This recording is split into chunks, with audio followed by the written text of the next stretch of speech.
Good. Hi, everybody, this is Martha Creek. It's another episode of Mentoring Moments with Martha, and you can contact me directly through marthacreek.com. There's also hundreds of videos, podcasts, all matters of material there that are all free, and you're welcome to it. Use it any way you can, and I'm committed to getting empowered teachings to the whole of the planet. So that's the purpose here, and that's my vision. So this time is devoted to that.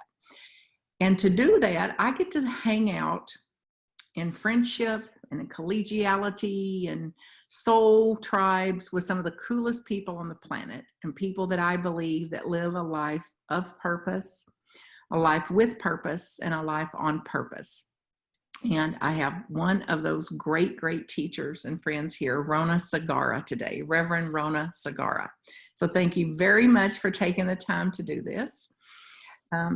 We're here to look at anything that we can do to share what we're about, what matters to us, how we have purpose in our own life, and to inspire and uplift and encourage people that regardless of what they're about, they don't have to be what we're about.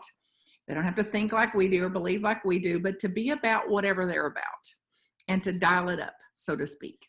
So I often start with a question like, if we had just a one-liner or one few seconds of conveying one message to all of humanity, what would you want that message to be?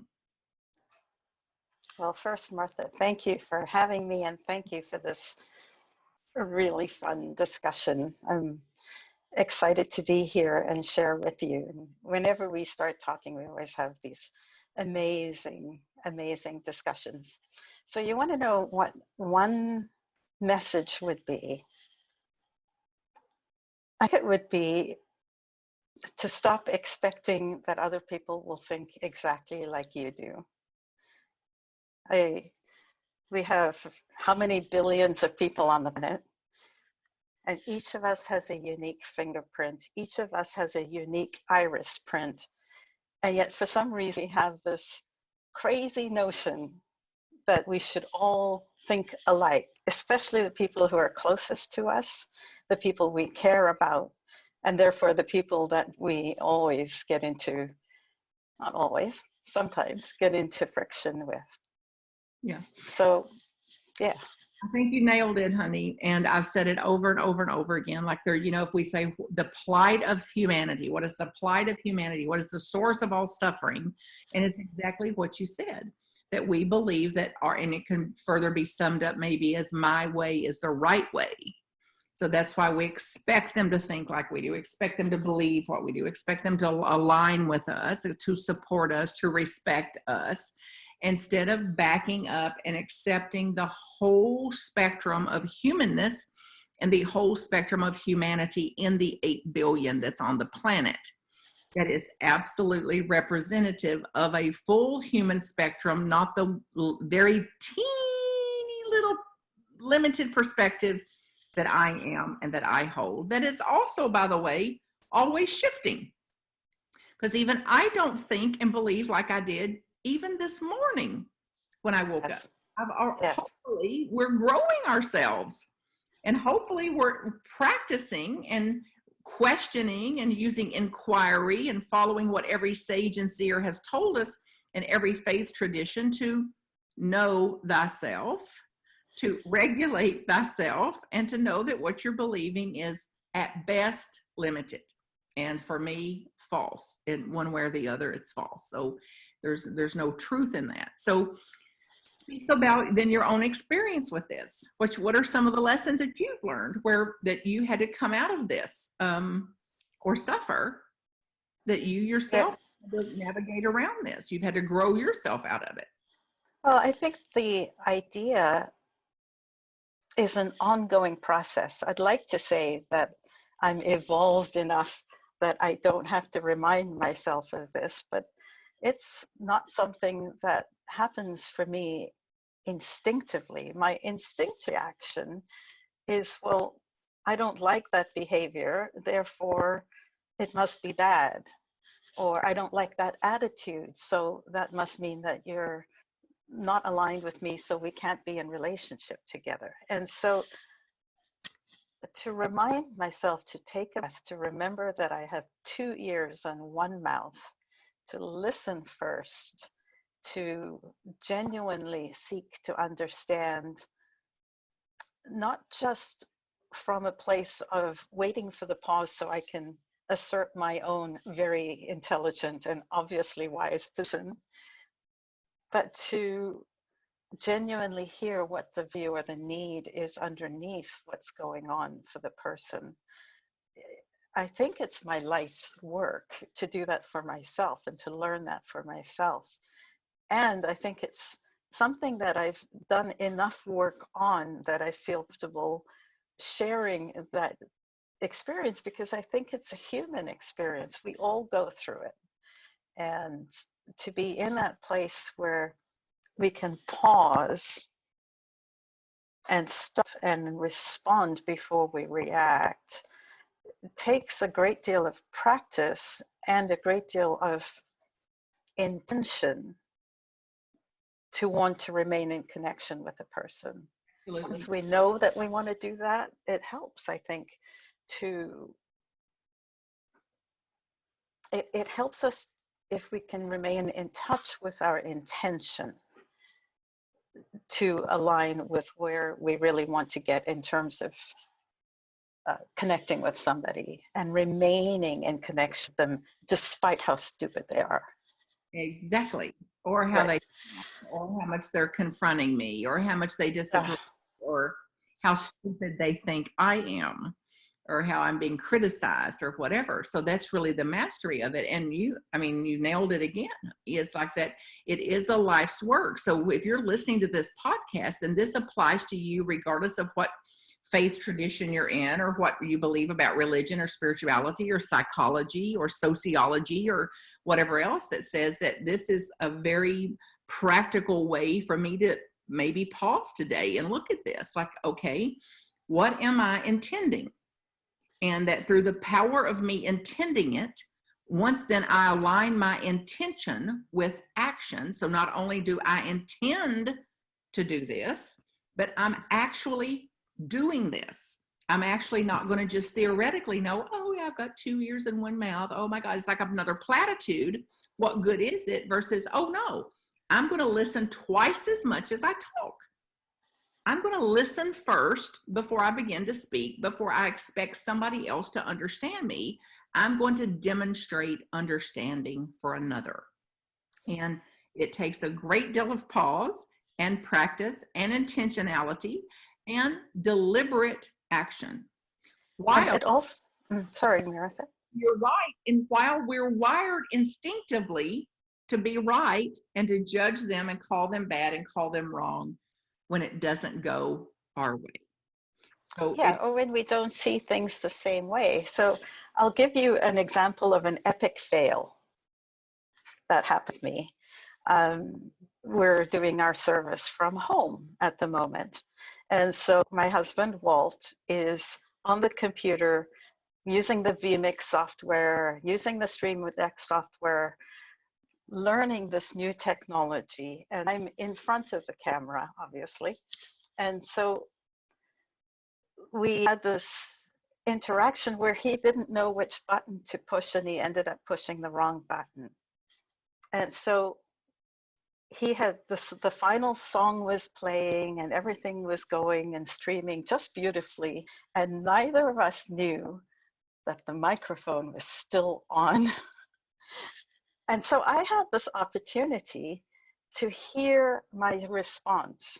So this man said to me, "This button doesn't make sense. I didn't know what it meant." And instead of me hearing that, I went straight into, well, obviously you should know what it means. And so right away, it was actually such a gift to be able to hear myself and to be willing to listen to myself and recognize that I had completely blown it. So here I am. My life's mission is to help people improve their relationships out? Starting with mine. Yes, yes.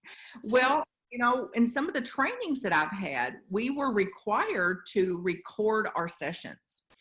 And it was so that nobody else heard them. So we didn't record them. So even in some cases, I'm talking about now the certification process for the work of Byron Katie. And many of you know, if you aren't familiar with that, I really work not to use lingo in that. So thework.com is how to find that. It's inquiry. It's considered cognitive behavioral therapy, and it's free. And you can go on the website, thework.com, and learn all about that. But part of the training back in the day for that required us to record ourselves so that we could do exactly what you're referring to here, Rhona, that we get a chance to see where we're edgy, sharp, sarcastic, leading, deflective, whatever, the changes in our tone of voice and whatever. And it is purely enlightening to go, wow, claiming to be one thing, and even in your case, preaching one thing and teaching one thing, and putting ourselves out as a model for something to say, oh, and there's also this part, like this is what I was doing simultaneous with that in a relationship that's important to me, with someone that's endearing to me, with somebody I love and respect and care about. And that's how quickly that we can revert to what is instinctual, which is to confront, attack, blame, shame, guilt, point out, demean in some way, or practice our pause and go, what did you say? This button doesn't make sense. Yeah, what can we do to fix that? Yeah.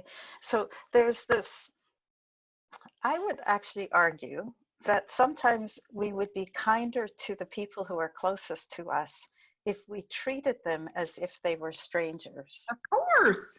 Because I would never, ever be that rude or that insulting to a stranger. I would accord them a much more politeness, much more acceptance, much more listening.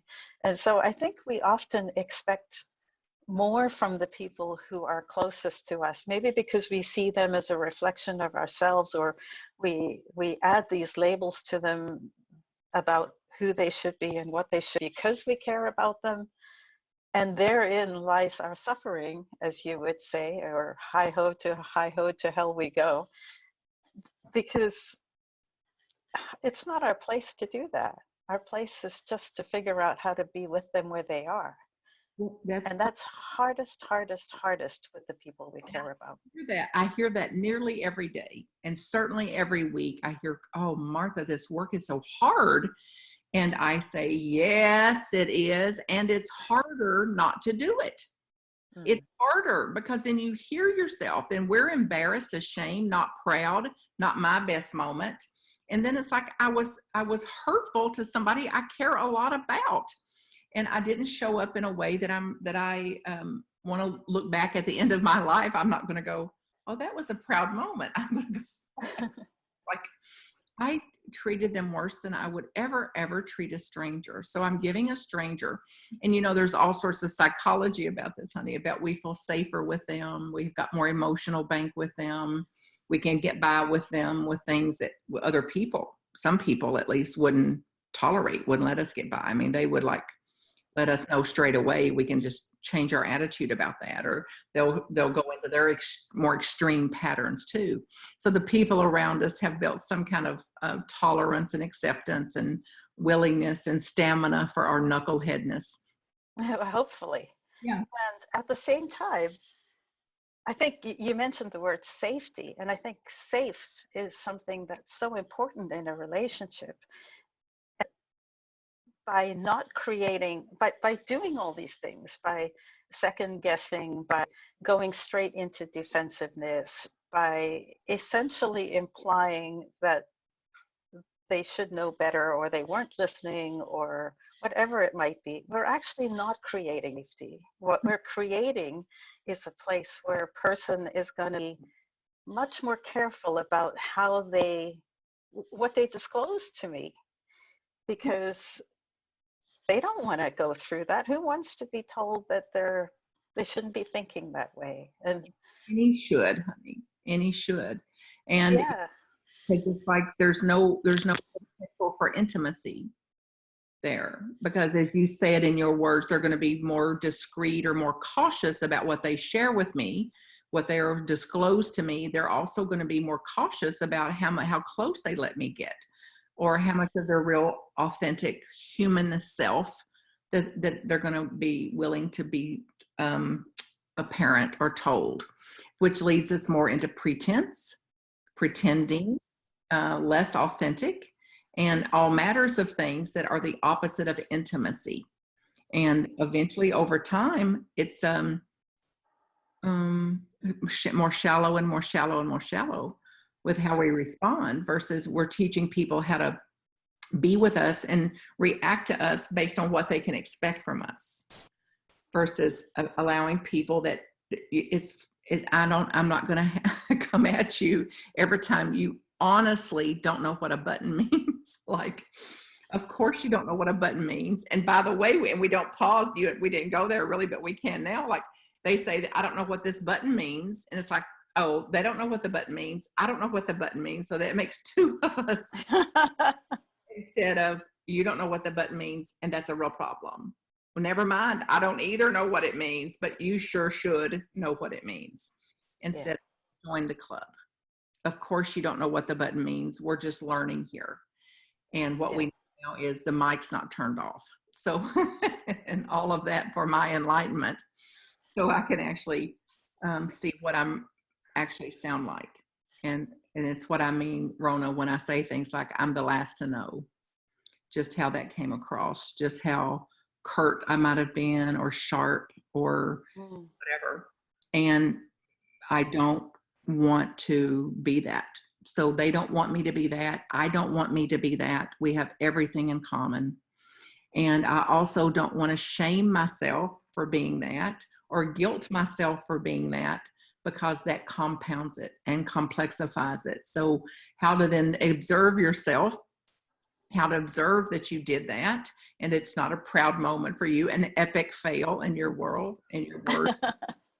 So how can you look at an epic fail and not approach it or hold it against you, or go into some shame base over it, or more guilt or blame or self-hate or recrimination? So speak a little bit about that, like the potential there.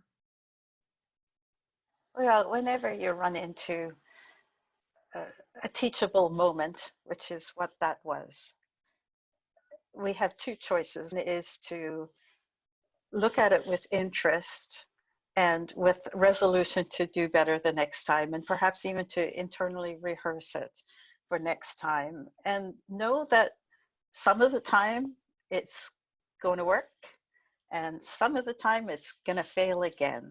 And to be in the place of just recognizing that that's okay. That's just part of undoing 50-something years of programming, of habit, and knowing that change happens one step at a time, or 2 steps forward, 1 3/4 steps backward. But our goal is just to keep moving forward, and to do so with a degree of a gentleness for ourselves, so that we can then be gentle with others who are going through the same thing. And one of the things I think that is unkind to ourselves is when we expect radical change to happen 100% of the time from now till forevermore, because it's not realistic.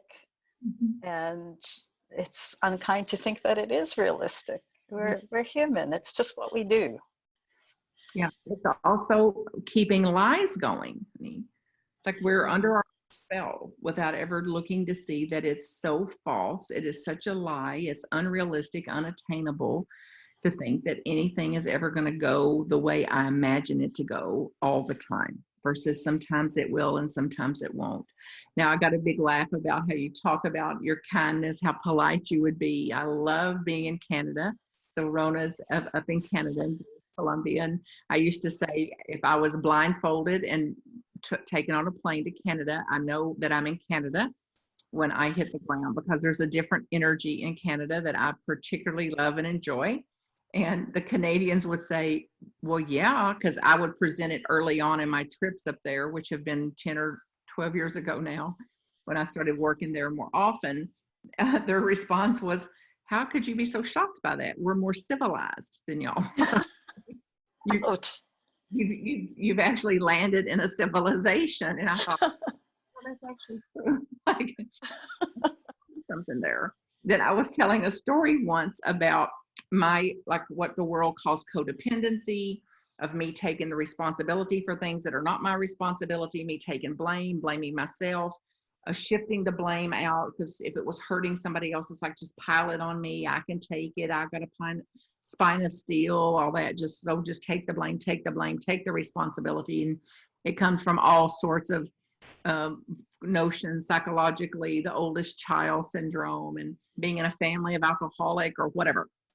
And I was telling a story about being in while I was in Canada serving some of the churches there. Like, for example, if I was in a grocery store shopping, had a shopping cart, I'm tutoring around here with my shopping cart, and somebody else hits me runs into me with their shopping cart, I would say, oh, I'm so sorry, I'm so sorry, I'm so sorry. So I was trying to make a point of how I took responsibility. And the Canadian said, of course you would say you're sorry. Like, civilized people do. So it was an entirely another framework around codependency versus this is what civilized people would do. Be quick to say you're sorry, regardless of what happens. Apologize, say you're sorry. Speak about what you witness, what you witness in your culture, with something like that, like I've described, of being quicker to take responsibility or quicker to look at self, regardless if the fingers are pointing out, to always look back to self to see what my part is, which is what you opened the door of earlier, in our time together. So say more about that, what you think the value of that is, or the vital nature of that for our own spiritual maturity.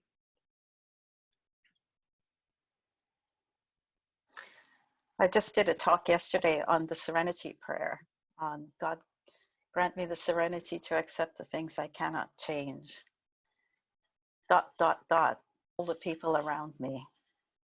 And so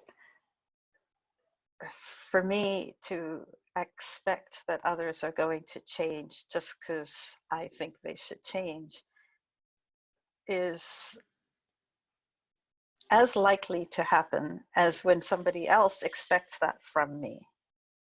And so I always kind of go back to that golden rule, do unto others as you would have them do unto you, or as they would want done to them. And I don't like it. My sister and I have a joke that if someone says, have a nice day, we say thank you, and then we turn around and we say, don't tell me what to do. And so I always keep that in mind, that even something as innocuous as have a nice day has an intention behind it, of course, but it's kind of a good jokey reminder that nobody likes to be told what to do. It's a whole different energy than I intend a lovely day for you, or I wish you a wonderful day. And so for me, I'm not sure if this is exactly answering the question, but the idea of expecting someone to change, it is something that they have to do. We can't. So if we want to have serenity in our lives, if we want to have peace that passes all understanding in our lives, then we need to accept people right where they are, warts and all, including ourselves. And that moves to the second part of that prayer, which is the courage to change the things I can. Well, the only thing that I can change is me and how I respond to the buttons going on that are being pushed in me. And I don't know where I heard it, but in this last week, I heard someone say, well, whenever anybody says, you're pushing my buttons, it's a good reminder that it's my buttons. And so it's my button to deal with, to respond to. And that's the place that sometimes does take courage, because sometimes it means unlearning stuff that you've invested in, your values you've invested in, activities and behaviors that you've invested in, relations that you may have lost as a result of some of the beliefs that you might have held. And so it's courage to shift and to be something different and to adjust into a different way. And to work on ourselves. You know, I love the prayer. I really work at not using lingo.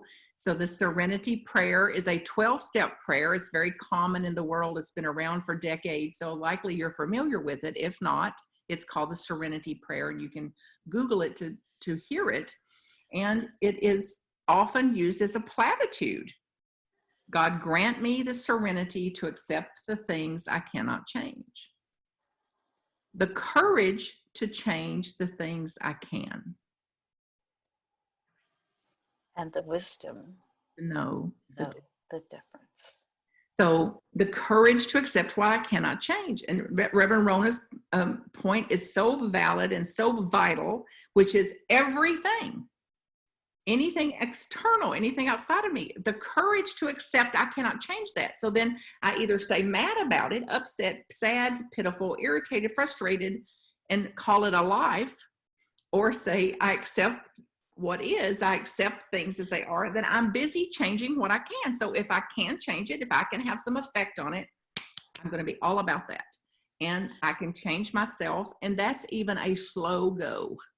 The inertia of the mind, the inertia of the regressive mind, it's no little thing to even change me. So it's a full-time job, that's for sure. And I did a talk yesterday on specifically step 7 of the 12 steps. This is for addictive thinking and addictive behaviors. And it was to humbly ask God to remove shortcomings. And how quick we are to go, shortcomings? Like, you mean his shortcomings? You mean the man that was on the button that day when he screwed up the talk in the Sunday service, his shortcomings? I've got a list of those.